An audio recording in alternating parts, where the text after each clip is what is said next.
बिस्मिल्लाहिर्रहमानिर्रहीम और अस्सलाम वालेकुम। 13 मार्च और पाकिस्तान में जुमेरात की सुबह।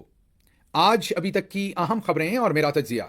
आज की सबसे पहली और अनोखी खबर, बलूचिस्तान में होने वाला ट्रेन सानहा, उसमें होने वाली बहुत सारी शहादतें और दहशतगर्दों की हलाकतें, इंटेलिजेंस का बड़ा फेलियर और उसके ऊपर मीडिया का बहुत बड़ा फेलियर या मीडिया डिपार्टमेंट का बहुत बड़ा फेलियर। ये सब कुछ मिलके जो बलूचिस्तान का सानहा जैसा भी आपको नजर आ रहा है, अब प्लान ये बनाया गया है कि इसकी जिम्मेदारी किसी ना किसी तरह से किसी भी हद तक तहरीक इंसाफ पर डाल दी जाए। अब कह रहे होंगे कि डॉक्टर गिल क्या बेवकूफ़ी की बातें कर रहे हैं। तहरीक इंसाफ पाकिस्तान की सबसे बड़ी सियासी जमात है, जिसके साथ 90% कौम खड़ी है, एक मुहिब वतन जमात है। दहशतगर्दी BLA के दहशतगर्दों ने की, पीछे उसके हिंदुस्तान होगा या कोई और मुल्क होगा, तो ये पाकिस्तान तहरीक इंसाफ पर ये कैसे डाली जाए, मैं बताता हूं आपको। आपको अभी खबर बताता हूं कि 9 मई की तरह इसकी भी तैयारी की जा रही है कि किसी तरीके से इसकी जिम्मेदारी भी, इसका भी इल्ज़ाम जो है वो तहरीक इंसाफ पर लगा दिया जाए, और बल्कि ये बयान दे दिए गए हैं। सबसे पहले तो याद कीजिए, हमारे बड़े ही मोतबर और बड़े ही माशाल्लाह हैंडसम DG ISPR साहब कल जब दुनिया टीवी पर कामरान शाहिद साहब के प्रोग्राम में तशरीफ लाए, उन्होंने कोई 7-8 मिनट का या 6-7 मिनट का बीपर दिया, ऑडियो बीपर था उनका। उसमें उन्होंने जो वाकया था, जिसमें उन्होंने बताया कि ऑपरेशन मुकम्मल हो गया है, कोई 33 के करीब जो है वो दहशतगर्द जो है उनको हलाक कर दिया गया है, 21 के करीब शहरी जो है वो शहीद हुए हैं जो पैसेंजर्स थे। और ये बात उन्होंने बताई और थोड़ा सा बताया कि इलाका किस तरह का था, वहां पर ऑपरेशन करना मुश्किल था। महज 1 से 1.5 मिनट उन्होंने अपने 7-8 मिनट्स के अंदर 1 से 1.5 मिनट उन्होंने इस वाक़े की तफसील बताई। बाकी उन्होंने 5 से 6 मिनट सियासी बयानिए पर लगाया। बाकी उन्होंने बताया कि हिंदुस्तान में मीडिया ने काम शुरू किया तो पाकिस्तान में एक मखसूस सियासी गिरोह ने अपने सियासी इक्तदार के लिए पाकिस्तान के अंदर भी प्रोपेगेंडा शुरू किया। वाज़े तौर पर आपको पता है कि वो इशारा किस तरफ कर रहे थे। इस दफ़ा शुक्र है, उनकी बड़ी मेहरबानी कि उन्होंने सीधा ही नाम नहीं ले दिया, लेकिन काम वो अपना कर गए। यही काम वो करने आए थे और उन्होंने वो बयानिया जो है उसको तहरीक इंसाफ की तरफ डालने की कोशिश की। उनका जाना था कि उसके पीछे फौरी तौर पर जो हुकूमती वुज़रा थे वो तो पल पड़े, लेकिन ऐसे लोग जो बहुत ही प्रो PMLN ऐसे जर्नलिस्ट समझे जाते हैं या प्रो इस्टेब्लिशमेंट आजकल समझे जाते हैं, जिनमें आमिर इलियास राणा साहब भी एक सहाफ़ी हैं, उन्होंने तो सीधा ही ट्वीट दाग दिया। उन्होंने कहा कि जो DG ISPR साहब ने अपने बीपर में कहा था, जो ऑडियो बीपर कामरान शाहिद को उन्होंने दिया, पहले तो वो 32 घंटे तो वो गायब रहे, उसके बाद वो प्रेस कॉन्फ्रेंस भी उन्होंने कोई नहीं की, वो बीपर ही दिया सिर्फ उन्होंने, और उसमें उन्होंने कहा कि अब rules of the game change हो गए हैं। जी हाँ, आपको याद होगा कि DG ISPR ने कहा था कि इस वाक़े के बाद rules of the game change हो गए। आमिर इलियास राणा साहब ने अब वो rules of the game change होने की बात लिंक कर दी है कि अब तहरीक इंसाफ को फिर तख्ता मश्क बनाया जाएगा। नाम उन्होंने तहरीक इंसाफ नहीं लिखा, उनका ट्वीट आपके सामने रख रहे हैं। उन्होंने कहा जैसे 9 मई के बाद मामलात बदल गए थे, अब भी मामलात बदल गए हैं और अब आप तगड़े हो जाएं, आपका इलाज हो रहा है, ये उनका कहने का मतलब है। और वाज़े इशारा वो ये कह रहे हैं कि समझ जाएं तहरीक इंसाफ वाले कि आपके साथ अब क्या होने जा रहा है।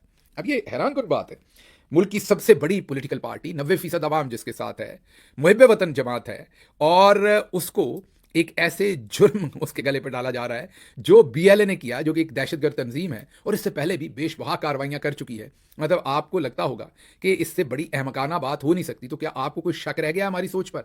हमारी जो पॉलिसीज़ हैं वो पहले ही बहुत सारी उसमें अहमकाना बातें होती हैं, और इसी तरह से तो हम नीजक अप्रोचेज और ऐसे ही गलत फैसले और स्टेटमेंट्स देते हैं जिससे मामला कहीं के कहीं चले जाते हैं। अब आपके सामने रखते हैं, आमिर इलियास राणा साहब ने तो ये DG साहब की लाइन को देखते हुए, या मे बी उन्होंने उन्हें कहा हो कि आप ये बयान अब दाग दें, ये ट्वीट कर दें, ज़रूर उन्हें कहीं ना कहीं अस्करी ज़राए में से ये कह के ट्वीट करवाया गया होगा। लेकिन दूसरी तरफ अगर आप गौर करें कि तहरीक इंसाफ ने जाफर एक्सप्रेस हमले पर अपनी सियासत का घिनौना चेहरा दिखाया। जब दुश्मन ने पाकिस्तान के मासूम शहरियों को निशाना बनाया, तहरीक इंसाफ ने फौज पर इल्ज़ाम तराशी शुरू कर दी। कौम दुश्मनों के इस नापाक गठजोड़ को समझ चुकी है, ये कौम के साथ गद्दारी है। मतलब कि वो जो दहशतगर्द हमला कर रहे थे और तहरीक इंसाफ उनको मीडिया में कवर दे रही थी, ये नापाक गठजोड़ था, मीन दहशतगर्दों के साथ तहरीक इंसाफ का गठजोड़ था, और कौम इसको समझ चुकी और सजा देगी। जरा लेवल चेक कीजिए साका जी का, मतलब बकवास करने का लेवल चेक कीजिए, माजरत इस लफ्ज पर, लेकिन लेवल चेक कीजिए कि ये लोग कहां तक जाते हैं। आगे सुनिए, ख्वाजा आसिफ, अता तारड़, इसाक डार और बहुत सारे इनके जो दूसरे अकाबरीन हैं, उन्होंने ठोक बजाकर सारे का सारा मामला जो है वो तहरीक इंसाफ पर डालने की कोशिश की। जो मिस्टर मंकी हैं, उन्होंने कहा कि तहरीक इंसाफ, भारतीय मीडिया और BLA ने खेल खेला।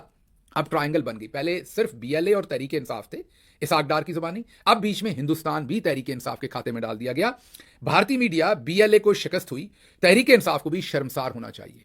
ये जो इस वक्त इंफॉर्मेशन मिनिस्टर हैं मिस्टर डेंटोनिक, उनकी बात मैं कर रहा हूं, उन्होंने ये बयान दिया। इख्तियार वली वज़ीर आज़म के हाल ही में कोऑर्डिनेटर लगाए गए, इन्होंने कहा कि ये जो दहशतगर्दी है इसके पीछे PTI है, पीटीआई कलअदम करार देना नाकाबिले तरदीद जवाज अब मिल गया है। पीटीआई को कलअदम करार देना चाहिए। भारत और इसराइल की फंडिंग इनके पीछे है या क्या इनके पीछे है, ये बात इख्तियार वली कह रहे हैं। आगे चलते हैं।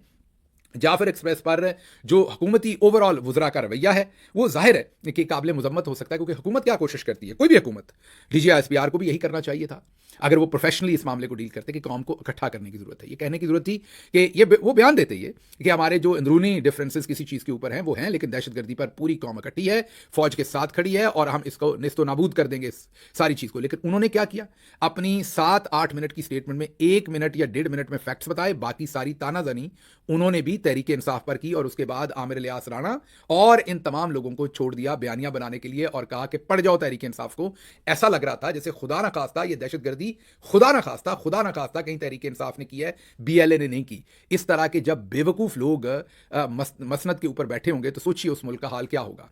जिन लोगों की जिम्मेदारी ये है, हुकूमत की, डीजीआईएसपीआर की जिम्मेदारी ये है कि कौम को इकट्ठा किया जाए, वो देखिए क्या कर रहे हैं, वो तफरका बढ़ा रहे हैं, वो एक सबसे बड़ी पॉलिटिकल पार्टी को अपने निशाने पर रख रहे हैं और इस दहशतगर्दी का इल्जाम उस पर लगा रहे हैं। ख्वाजा आसिफ जो माजी में मुक्तदर हलकों को वार्निंग देते रहे कि होश करो, पाकिस्तान के 2 सूबे पाकिस्तान से अलग हो जाएंगे, ये ख्वाजा आसिफ कहते रहे। आपको यकीन नहीं आ रहा, सुने। मुल्क टूट गया, आज भी 2 सूबों में अलहदगी की बातें जो हैं वो सरगोशियां हो रही हैं और हमारा दुश्मन उनकी पुष्टपनाई कर रहा है। मैं आपको इस ऐवान में ये तमाम मुक्तदर अदारों को बशमूल इस ऐवान के आने वाले वक्तों की वार्निंग देना चाहता हूं। सुन लिया आपने। अब वो भी पाकिस्तान तहरीक इंसाफ के ऊपर जो है वो तानाजनी कर रहे हैं कि ये इसमें इन्वॉल्व हैं या इनका कसूर है या दहशतगर्दी का ये मलबा भी तहरीक इंसाफ पर डाल दिया जाए। फिर मिस्टर डंटोनिक ने एक ट्वीट किया, तोहमत लगा के मां पे जो दुश्मन से दाद ले, ऐसे सुखन फरोश को मर जाना चाहिए। तो आपकी नज़र में एक सुखन फरोश ऐसा रखते हैं और ये सुखन फरोश हैं जनाब नवाज शरीफ साहब, जिन्होंने कहा कि मुंबई हमलों में पाकिस्तानियों का हाथ है। फिर उन्होंने कहा कि हुकूमत मिली तो ISI और आर्मी चीफ से तहकीकात करेंगे। फिर उन्होंने कहा कि भारत को शाबाश कारगिल पर कमीशन बनाया, यहां कोई इंक्वायरी नहीं हुई। फिर इनकी बेटी ने नारे लगवाए ये जो दहशतगर्दी है इसके पीछे वर्दी है और पता नहीं क्या कुछ इनकी बेटी ने कहलवाया। तो मेरे ख्याल में सुखन फरोश तो ये बाप बेटी हैं और आपकी पार्टी है जो माजी में करती रही है। लेकिन बहरहाल मेरे नज़दीक जो भी हुआ, पहले 32 घंटे कोई नहीं बोला, फिर बोले डीजीआईएसपीआर साहब। तो अब जो मैं माहौल देख रहा हूं, जो तफरीक और डिवीजन क्रिएट करने की फर्दर कोशिश की जा रही है, इससे तो बेहतर था ना ही बोलते। आगे चलते हैं जी। अगली जो बात है वो अब जो चौधरी निजामुद्दीन साहब ने वज़ीर आला बलूचिस्तान लगा रखे हैं, सरफराज बुगटी साहब, ये जरा उनकी फुटेज देख ले स्क्रीन पर। वहां पर दांत निकल रहे हैं, पुलिस के जो IG हैं, FC के दूसरे लोग हैं, बैठे दांत निकाल रहे हैं। ये एन उस टाइम, ये उस वक्त मीटिंग हो रही है, ये ऑपरेशन के खत्म होने के बाद नहीं, जब लोगों की वहां जाने जा रही थी, ये एन उस वक्त ये मीटिंग हो रही थी। आप इनका प्रोफेशनलिज्म जरा चेक कीजिए। आगे चलते हैं। आगे एक और साहब है, एंग्री यंग मैन तो अब नहीं है, मेरी तरह उम्र रसीदा है, मैं और वो बराबर ही उम्र के होंगे, लेकिन वो हर टाइम उनको लगता है कि बंदा जरा गुस्से में रहे तो बड़ा बारूब रहता है और पढ़ा लिखा भी लगता है। तो ये साहब जो है ये एम ही गुस्से में रहते हैं। मुझे लगता है ये बाथरूम में भी गुस्से में ही बैठते होंगे, क्योंकि मैंने इन्हें अक्सर गुस्से में देखा है, मुस्कुराते नहीं। अब पता नहीं कुछ चेहरे पे ऐसी कोई क्रीम लगाते हैं कि मुस्कुराएंगे तो कुछ चेहरे के ऊपर कोई कील शील निकल आएंगे, इनके महासे निकल आएंगे। हर टाइम आपको ये गुस्से में बैठे नजर आएंगे, पता नहीं इनको क्या वजह क्या है। बहरहाल गवर्नर, मैं KP की बात कर रहा हूँ, कुंडी साहब की, उन्होंने जैसी उनकी एक अहमकाना लुक होती है फेस के ऊपर, उतनी ही उन्होंने अहमकाना बात की है। उन्होंने कहा है कि जो फौजी जवान हैं उनके लिए जहाज की टिकटें बहुत महंगी हैं, इसलिए उन्हें ट्रेन पर जाना पड़ता है, इसलिए उनके खिलाफ दहशतगर्दी होती है और उनको अगवा कर लिया जाता है। इससे बचना है तो फौजी जवानों को, एहलकारों को जहाज की टिकटें सब्सिडी पर दी जाएं, कम कीमत पर दी जाएं, ताकि वो जहाज पर चले जाएं। माशाल्लाह माशाल्लाह। सोचें जिन्होंने इनको गवर्नर बनाया, इतना अक्लमंद बंदा, सोचें ये वफाक का नुमाइंदा है KP में। इनसे पूछें कि फिर क्या पूरा मुल्क जहाज़ों पर ही सफ़र करे? वो जो अभी बेचारे हजाम कत्ल किए हैं चंद दिन पहले, या उससे पहले 7 लोग फैसलाबाद आ रहे थे, उनके शनाख्ती कार्ड देकर, उससे पहले 35-40 लोग थे। ये तमाम लोग जो हैं, मुझे बताइए 43 लोग थे, ये तमाम लोग अब जहाज़ों में सफ़र करें जो मजदूरी करना जाना चाहते हैं। जो भी अब बलूचिस्तान में जाए वो जहाज़ पर जाया करे। और क्या हर जगह पर जहाज़ उतरेगा जाके बलूचिस्तान में? तमाम मेहनत कशों को जहाज़ों पर भेजा जाएगा? तो कौन लोग हो तुसी? मतलब एक तो ये पढ़े लिखे नहीं, ऊपर से कोशिश नहीं करते, मतलब शर्मिंदा भी नहीं होते। मीन आप एक चीज़ के ऊपर आप नहीं बात कर सकते, अगर आप एक्सपर्टीज़ नहीं है या आपके पास जवाब नहीं है तो ना टेलीविजन पर आए। कोई आपके ऊपर को कदगन थोड़ी है कि आपने ज़रूर टेलीविजन पर आना है और ऐसी बेवक्त की रागनी आपने अलापनी है।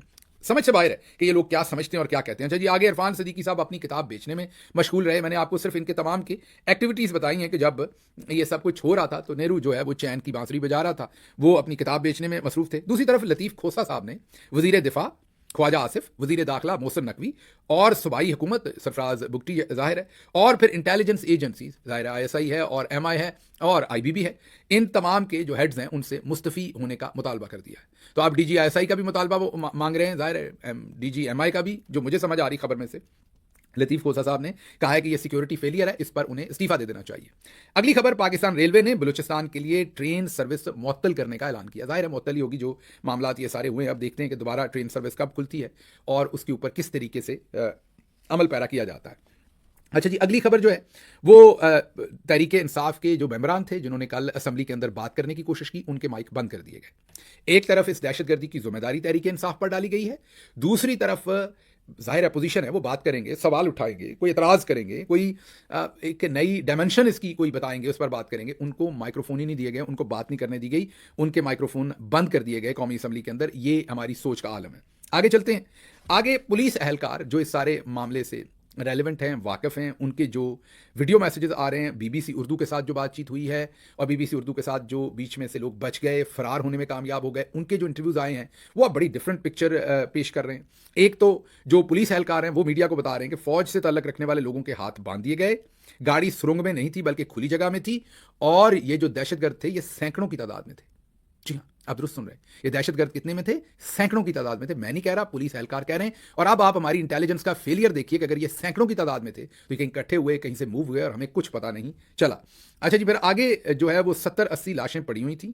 हम अजान टाइम भागे और जान बचाई। सोशल मीडिया पर एक विक्टिम जो यहां से बच के निकलने में कामयाब हुआ, उसने कहा कि 70 से 80 लाशें पड़ी हुई थी। यह BLA नहीं कह रहा, ये मीडिया नहीं कह रहा, ये कोई और नहीं कह रहा, ये अब विक्टिम अपना जो वीडियो बयान है जो BBC को और दूसरे इदारों को दिया वो बता रहा है। 400 से ज्यादा मुसाफिरों की ट्रेन पर 5 रेलवे और 2 FC के जवान थे जो सिक्योरिटी पर तैनात थे। मतलब 7 लोग टोटल। ये एहलकार 1.5 घंटा मुकाबला करते रहे, फिर इनके पास असलहा खत्म हुआ तो सबको यरगमाल बना लिया गया। रेलवे पुलिस एहलकार के मुताबिक मुतद्दद लोगों को हमलावरों ने हलाक किया। रात कुछ लोगों ने फरार होने की कोशिश की, उन पर भी फायरिंग हुई जिससे लोग हलाक हुए। एहलकार का कहना है कि FC की आमद के बाद वो फरार हुए, इस दौरान उन पर फायरिंग हुई जिससे उनका एक साथी जख्मी हुआ। सिक्योरिटी एहलकारों और दीगर अफराद को इनकी जुबान और नस्ल की बुनियाद पर अलग गिरोहों में रखा गया। BBC के मुताबिक ये रिपोर्ट हो रहा है। पुलिस एहलकारों का दावा था कि हमलावर शिद्दत पसंदों ने ट्रेन के मुतद्दद मुसाफिरों को हलाक कर दिया। उनका दावा है कि शिद्दत पसंदों को अहकामात मिल रहे थे, उनको ऑर्डर मिलता था कि मार दो तो टोली से उठाकर मार देते थे। बहुत लोगों को मारा, आर्मी वालों को भी और आम शहरियों को भी। ये अब जो मौके पर लोग हैं वो बता रहे हैं। अब एक ये वर्जन है, एक ये बयानियां हैं, एक ये स्टेटमेंट्स हैं जो वहां से लोग बच गए उन्होंने दी हैं, और उसके साथ साथ जो मीडिया वहां पर कवरेज कर रहा है BBC वो बता रहा है। दूसरे DG ISPR साहब के नंबर्स हैं जिन्होंने कहा 33 दहशतगर्द और 23 के करीब या 21 जो सिविलियन हैं वो शहीद हुए। अब ये नंबर मैच होते हुए नजर नहीं आ रहे। अगर पुलिस एहलकार जो वहां थे वो 70-80 लाशें कह रहे हैं और जो दूसरे लोग हैं वो कहते हैं कि लाशें ही लाशें थी, तो फिर ये थोड़ा सा नंबर, अब अल्लाह करे ऐसे ही हो जो DG साहब कह रहे हैं, इतना ही कम नंबर हो, हमारी दुआ हो सकती है, लेकिन अभी तक ये पता नहीं कि नंबर कौन सा जो है वो हतमी है। अच्छा जी, ये तो हो गया दहशतगर्दों ने क्या किया, हमारे साथ क्या हुआ, PTI पर डाला जा रहा है। अब आगे चलिए। आगे जनाब, सोशल मीडिया पर मुल्की इदारों और शख्सियात के खिलाफ तौहीन अमेज पोस्ट लगाने पर शहबाज गिल और बहुत सारे दूसरे लोगों के ऊपर दहशतगर्दी के पर्चे दे दिए गए। जी हाँ, दुरुस्त सुन रहे हैं। FIA ने नया केस मेरे खिलाफ, साबिर शाकिर साहब के खिलाफ, अहमद नौरानी और बहुत सारे दोस्त जो मीडिया में हैं, सोशल मीडिया में हैं, उनके ऊपर मेरा ख्याल वकार मलिक साहब भी हैं और भी लोग हैं जिनके ऊपर मुकदमा जो है वो दर्ज किए गए हैं। शायद आदिल राजा हैं और इसके अलावा भी नाम हैं जो सामने लिखे हुए हैं। कईयों को मैं नहीं जानता, कईयों को जानता हूं। उनके नामों के ऊपर अब दहशतगर्दी की FIR दर्ज की गई है। सियासी लोगों में से शायद मैं अकेला हूं और शायद मैं व्लॉग करता हूं या आपसे बात शेयर करता हूं, आई डोंट नो मेरा क्या जुर्म है, लेकिन सियासी लोगों में से मेरा ख्याल मैं अकेला हूं।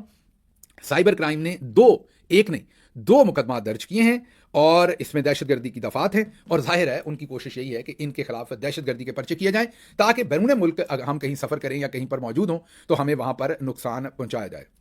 अगली खबर की तरफ चलते हैं।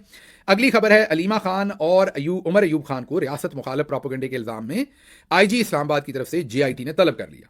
अब इनको भी तलब किया है, अगर इनको लगा कि इनका कसूर है तो फिर इन पर भी मुकदमा दर्ज किया जाएगा। जी हाँ, अभी इन्वेस्टिगेशन होगी, पहले बुला के इनसे बयान लिए जाएंगे, और अगर लगेगा कि इन्होंने कोई जुर्म किया तो फिर उनको लगेगा। जुर्म तो आपको पता ही है क्या उन्होंने किया, कुछ भी नहीं किया, लेकिन फिर इन पर भी बाद में मुकदमा दर्ज किया जाएगा। लेकिन मुझ पर और कुछ लोगों पर 2 मुकदमा दहशतगर्दी के कालिया परसों दोबारा से दर्ज किए गए हैं ताकि मामला जो है वो आगे चल सकें।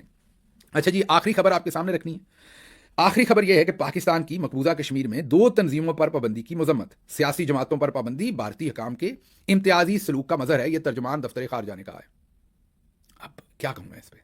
अब अगर हिंदुस्तान वाले अच्छे हों तो वो काजी साहब का बल्ले वाला जो फैसला है ना, बैट छीनने वाला और तरीके इंसाफ पर पाबंदी वाला, वो वापस भेज दें, कुछ भी ना करें, कोई बयान ना दें। बस ये तर्जमान दफ्तर खारजा ने ये जो कहा है ना कि कश्मीर की 2 सियासी जमातों पर पाबंदी आपने क्यों लगाई है, वो सिर्फ सुप्रीम कोर्ट ऑफ पाकिस्तान का ऑनलाइन वेबसाइट पर मिल जाना है, उन्हें फैसला डाउनलोड करें और भेज दें कि आप किस मुंह से ये इल्जाम लगाते हैं। आप तो अपने मुल्क में अपने मुल्क की सबसे बड़ी पॉलिटिकल पार्टी के ऊपर इल्जाम लगा रहे हैं। आप देखें, बजाय इसके कि अपना कोर्स करेक्शन करने की, मेरी ये जो बात है इसके ऊपर अब गुस्सा आ जाएगा और मेरे ऊपर कहा जाएगा कि ये देखें हिंदुस्तान के साथ मिलकर प्रोपेगेंडा हो रहा है। अच्छा, एक बात और चलते चलते आपके सामने एक मैं तज्जिया रख दूं। तज्जिया मेरा, मुझे ये लगता है कि हाथ हो गया हमारे साथ। जी हाँ, हमारे साथ चौधरी निजामुद्दीन के साहब के साथ हाथ हो गया। जो मैं शाम का व्लॉग करूंगा ना, उसमें एक्सप्लेन करूंगा पूरी तरह से कि हाथ कैसे हो गया। मुझे यहां से इजाजत दीजिए। अल्लाह आपका हामी और नासिर हो। पाकिस्तान जिंदाबाद।